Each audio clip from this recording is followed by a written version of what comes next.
The race is over. The winner is clear. Or at least, that's what everyone thinks.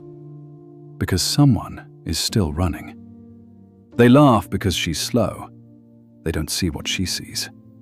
He celebrates too early, and early victories are dangerous.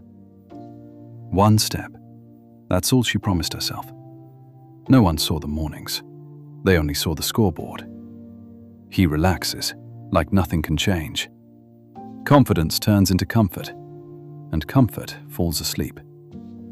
She keeps moving, no matter who's watching.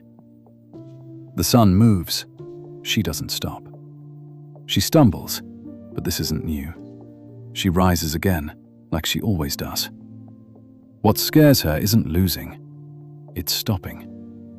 And then, it happens. She passes him.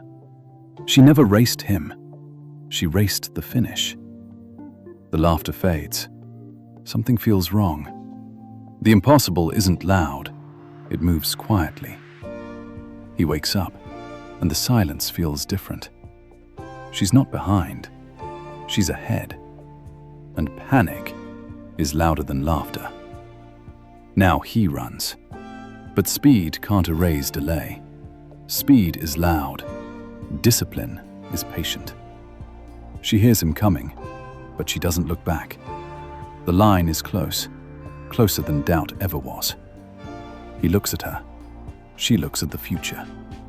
This moment decides everything. Not talent, not talk. One more step, one more breath, and just like that, the slowest wins. No cheers, just disbelief. Victory doesn't shout, it proves. The same crowd that laughed now stands. Speed lost, but pride learned. She didn't win by being faster. She won by not stopping. She kept moving when others rested. The race was never against him. It was against quitting. Slow doesn't mean weak. It means unstoppable. Keep going, even when they don't believe.